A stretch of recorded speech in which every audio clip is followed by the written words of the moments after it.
And welcome to another episode of Hazardous Verbal Waste. I am your host, Shero-chan. Today is Sunday, July 14th, 2019. Got a lot of cool stuff to go over this week, so why don't we just get right down to it, shall we? In Yu-Gi-Oh! News, original Yu-Gi-Oh! Movie gets Bluray Rerelease. The adventures of Yugimoto and his card-slinging friends span numerous anime episodes and several feature-length films. To play upon the dueling franchise, a re-release of the original animated film will drop this October that came out in 2004. Dubbed simply Yu-Gi-Oh! The Movie in the States, the original title was Yu-Gi-Oh! Duel Monsters Pyramid of Light in Japan and followed protagonist Yugi as he battled against the return of Anubis, God of Death. Twitter user WTK found the notification that the movie was being re-released this October through Amazon's marketplace. The movie was originally released into domestic theaters with slight success, making a $29 million profit on a $20 million budget. It marked the first time that the popular card game franchise had ventured into the game of feature-length anime films, with the follow-up films being Bonds Beyond Time and then Dark Dimensions. The story of the anime held the appeal of bringing the monsters of Duel Monsters to life for the first time, with Anubis having the ability to bring any of the monsters that were played into the character's reality. The first anime outing of the Yu-Gi-Oh! Franchise was heavily rooted in the lore of Egyptian myth, with most of the conflicts and characters having some stake when it came to the ancient culture. Though future series tended to leave this behind just a tad, it was always clear that the cards were heavily influenced by ancient Egypt. I know I personally will be picking up this movie when it drops in October, finances willing. Let me know in the comments whether you think this will be a movie worth picking up. That's all we have for Yu-Gi-Oh! News this week. On to the next segment. In Pokemon news, no, Pokemon Sword and Shield is not reusing models from recent Pokemon games. Game Freak's highly unpopular decision to limit Pokemon Sword and Shield's Pokédex spawned a rumor that the studio was reusing models from recent 3DS games, making it too much trouble to include older models. But an interview in Famitsu recently surfaced on social media, and the Pokemon subreddit specifically refutes this. Somehow, this wasn't noticed, and Game Freak didn't repeat these explanations in the response 2 weeks ago.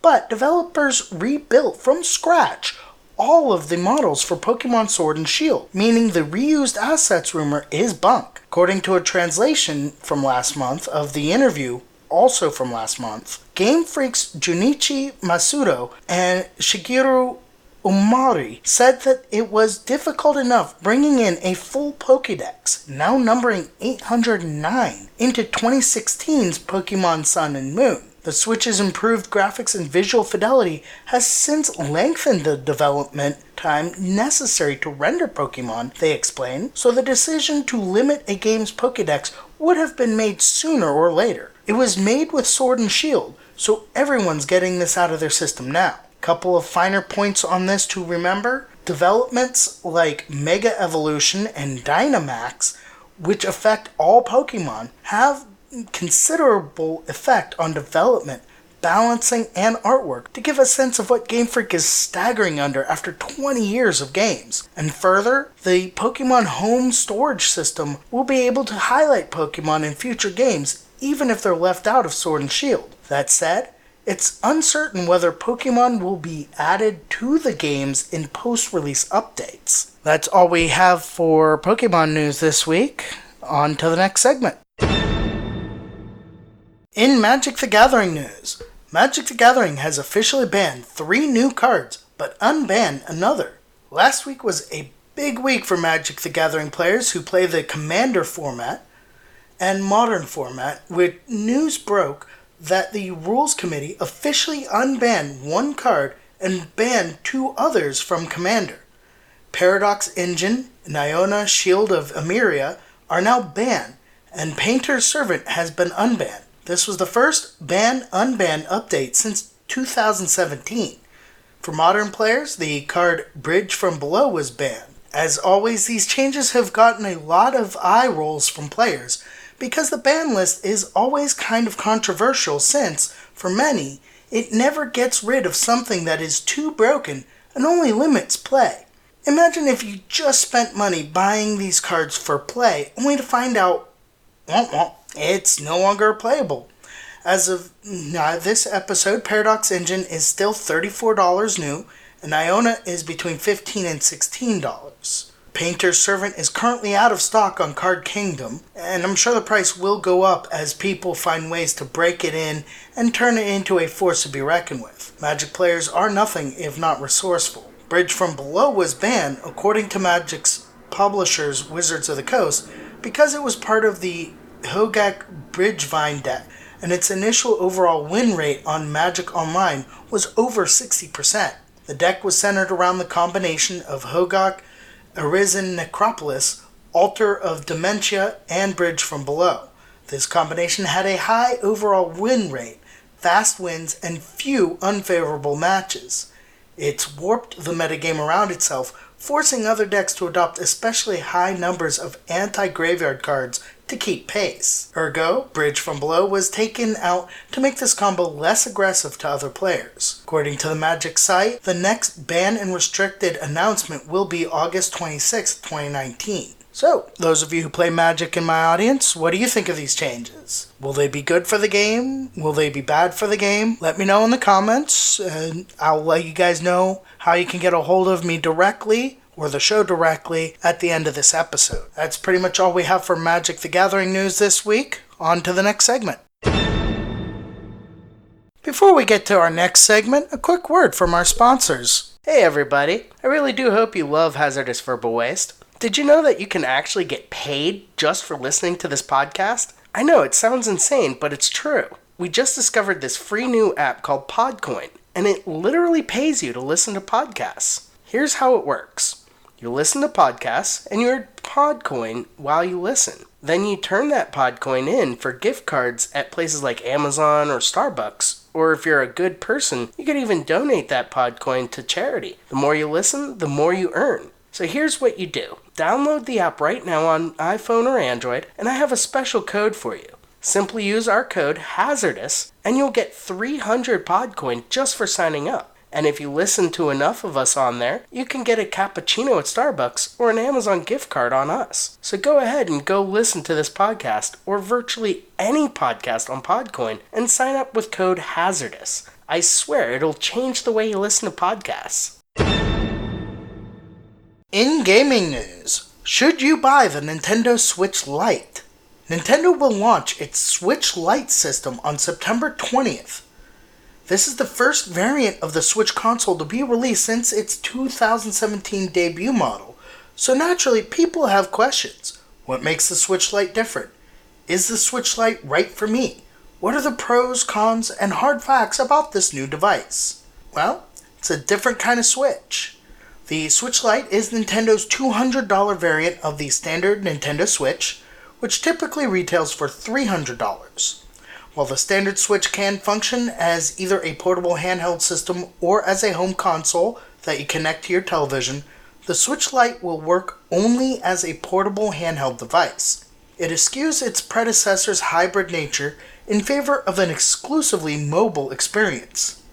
The Lite will not come with a dock or be compatible with existing docks, nor will it support output to TVs, according to Nintendo. Even if you wanted to set it in a standard Switch dock for ease of storage, it won't fit properly.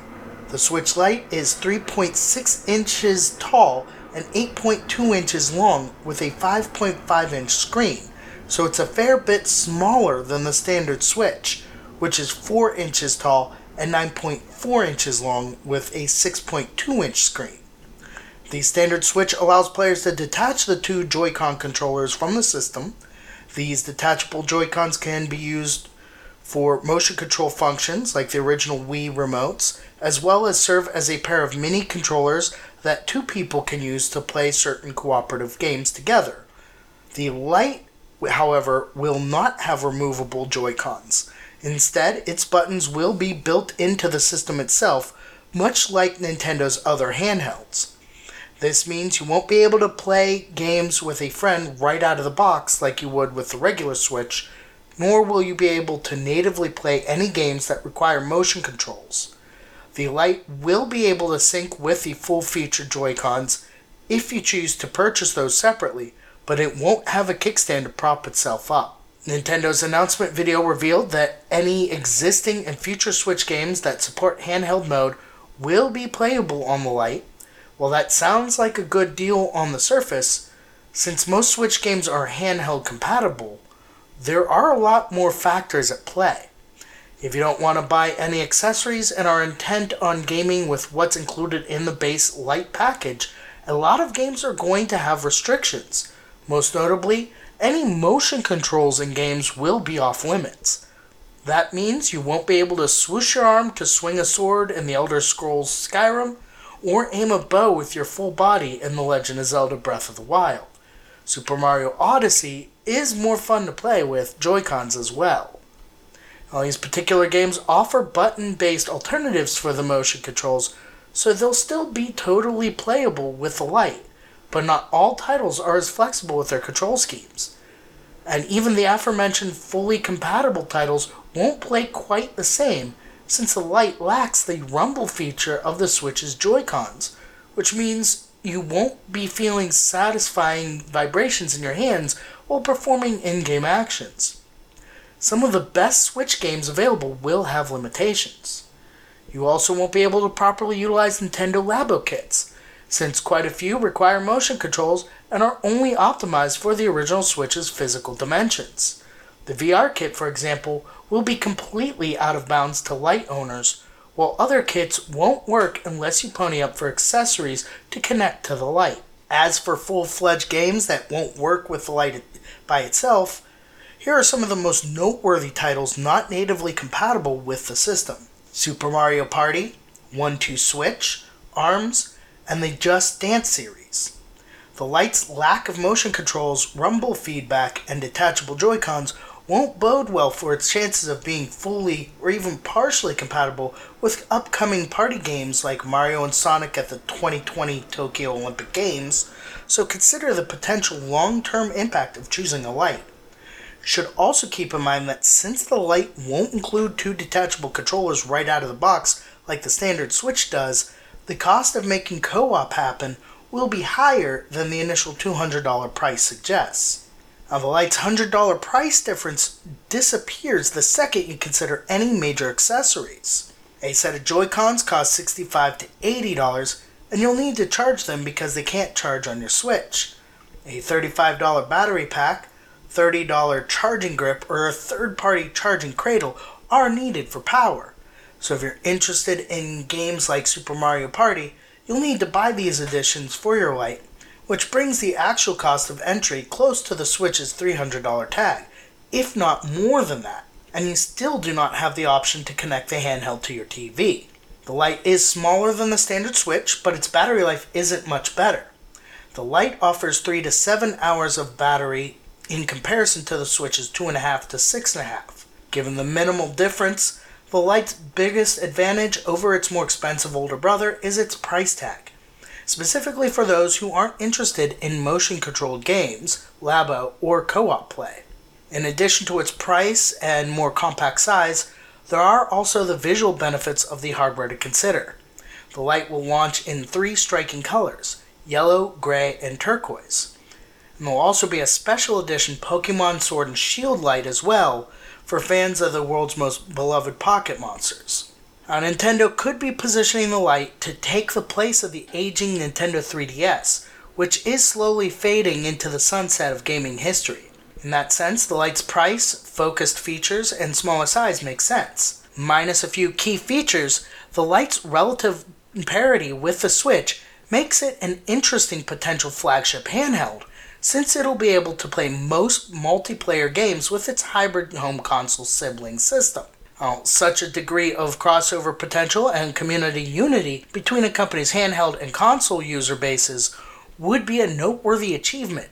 If this is Nintendo's endgame, it's definitely encouraging for the future of both systems. Naturally, we don't know everything about the Switch Lite yet, and Nintendo undoubtedly has plans to dish out additional details as the months roll on, such as giving some concrete info on how or if you'll be able to transfer saved games between Switches and Switch Lites. Until the handheld launches in mid-September, it's too soon to make a firm recommendation one way or the other. All that can be said now is that though the Lite will cost less upfront, it sure seems like the standard Switch's benefits more than justify its higher $300 price. That's pretty much all we have for gaming news this week. On to the next segment.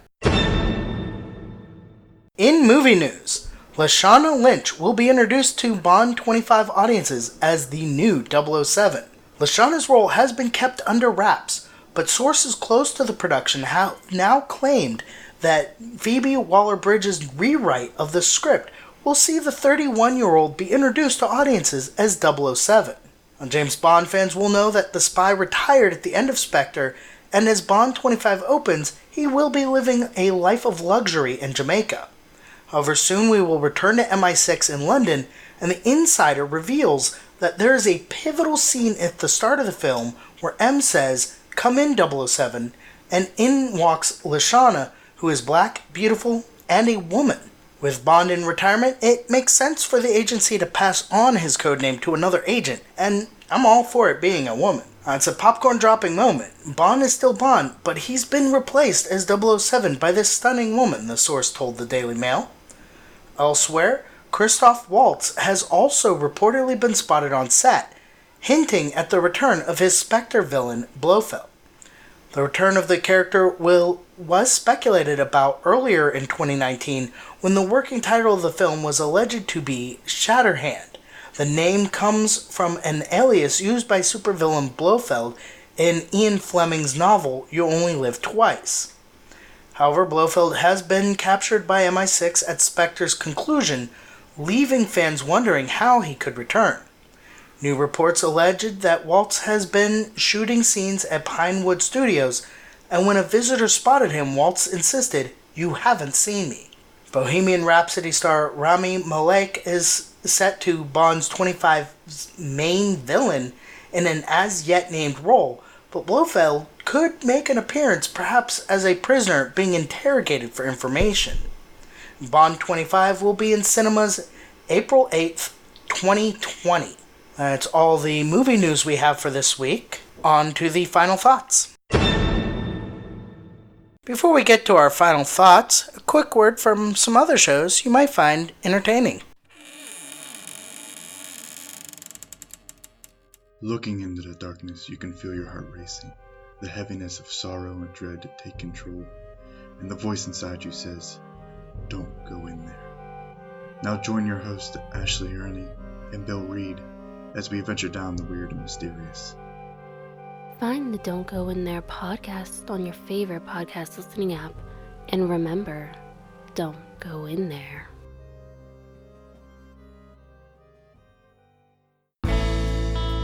What's up, everybody? My name's Tim from the Shut Up and Dad podcast, and I hope you're enjoying this show.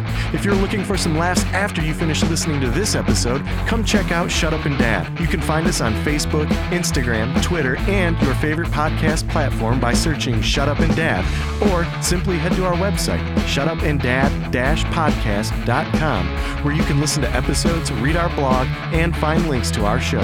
That's shutupanddad-podcast.com.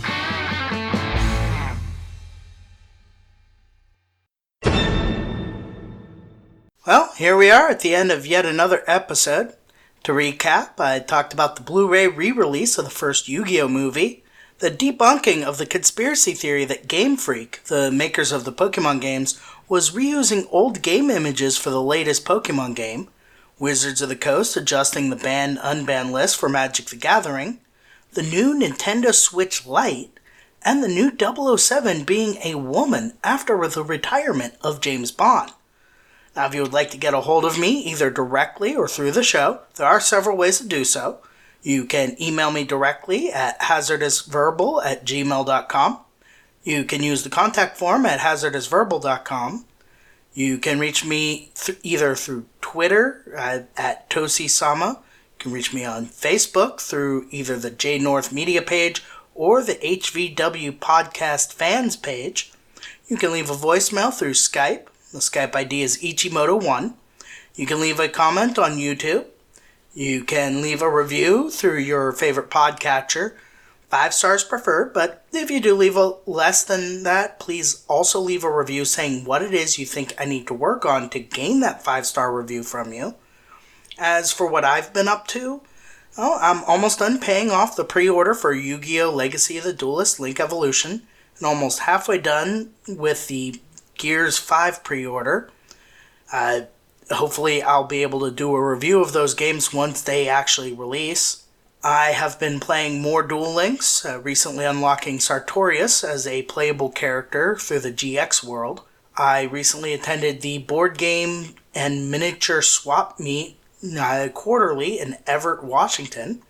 And while there, I bought a new dice set, sampled the wares of Geek Noms, and purchased a couple of 3D printed Minecraft axe keychains from the Caffeinated Artists. I'll make sure to include their websites in the show notes. I had a lot of fun browsing the wares there, and I honestly look forward to attending the next event. Well, that's pretty much all we have for this week. If there's anything you would like to see covered in a future episode, feel free to let me know via any of the contact methods I already mentioned. Until next week, this is Shiro-chan, signing off. Peace.